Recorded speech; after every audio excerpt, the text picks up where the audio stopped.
Man, I forgot to have been shared this bullshit with you all, yo. Of the time this dumbass motherfucker right here used the cell phone while he was already incarcerated in prison and shit to orchestrate a hit on a district attorney. He called some members out here, Makk Baller members and shit like that, a blood gang, a blood set knockoffs as usual. You get what I'm saying? But he reached out to a few people and they went and kidnapped the wrong person. I think they end up kidnapping the district attorney's father or something like that. Then they held him captive in another state. They had him captive somewhere. It wasn't in North Carolina. And the feds got a tip, or you get what I'm saying, and dumbass was apprehended. Then this motherfucker was already serving a life sentence, if I'm not mistaken.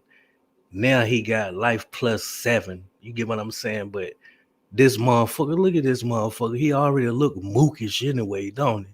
This motherfucker look like Scheme Team brother or something.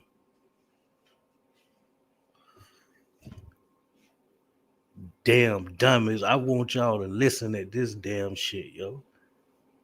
Now his dumb ass in goddamn Florence, Colorado or something at that ADX and shit like that.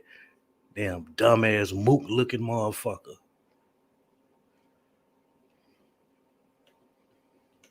Plot to kidnap a Wake County prosecutor has been sentenced to life in prison, a sentence he will likely serve in our country's most secure prison. CBS North Carolina's Steve Sprague is live outside of the federal building in Raleigh to explain the judge's decision. Steve?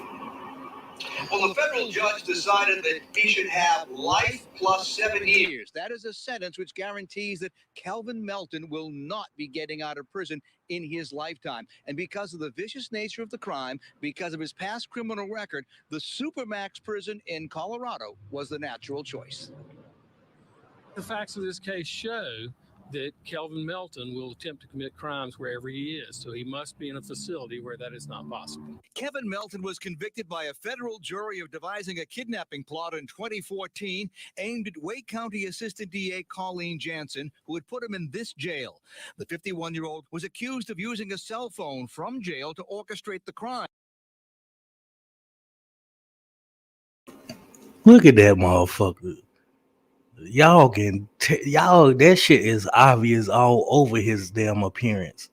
That motherfucker was mooking. That motherfucker was walking the yard with makeup on, lipstick and shit. That motherfucker looked fruity as hell, yo, zesty.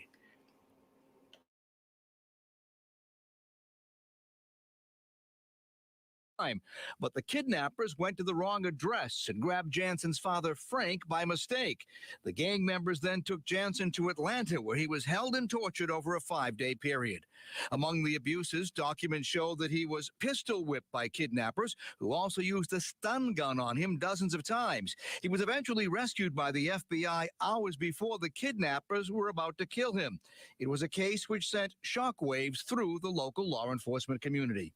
It's a chilling thing when someone who has dedicated their life to public service, to serving the public, the prosecution of crimes, is victimized. That motherfucker look like Scheme Team. Melton's attorney says he wasn't surprised at that sentence, given the nature of the crime and the victims involved. What was his reaction when the judge finally imposed sentence? I think he was resigned to the fact that it would be a very serious and long sentence. All during his trial, Melton denied that he was involved in what he called a stupid scheme, but he did tell his lawyer today he felt sorry for Frank Jansen. The signs of remorse primarily have to do with Mr. Jansen and the type of behavior that he received. I don't think that anyone relishes in the type of behavior that went on at the hands of the co-defendants while we're in Atlanta. Melton is going to be in a federal prison where controls are so tight he should never be able to get access to a cell phone again. But there are a problem, or I should say there is a problem with cell phones in both federal prisons and in state prisons. And CBS North Carolina looked into that. Coming up at 6 o'clock, we'll tell you what we found. For now, reporting live outside the federal building, I'm Steve Sprazier, CBS, North Carolina. And as Steve mentioned, federal officials are taking serious measures when it comes to Kelvin Melton. He could be spending his sentence in the Supermax prison in Colorado. Notable inmates housed there include Zacharias Moussaoui, an al-Qaeda operative who played a key role in 9/11 attacks, the so-called shoe bomber Richard Reed, Boston Marathon bomber Dzhokhar Tsarnaev, and domestic terrorist Ted Kaczynski, better known as the Unabomber. After more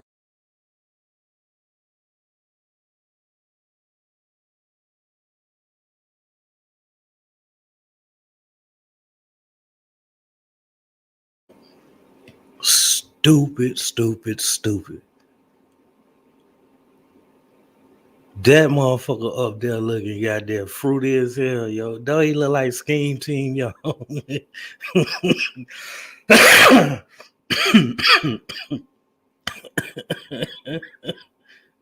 This is early NC YouTube signing off.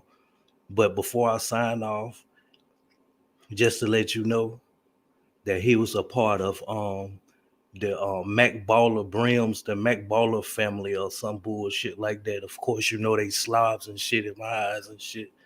But the damn dummies then fucked up.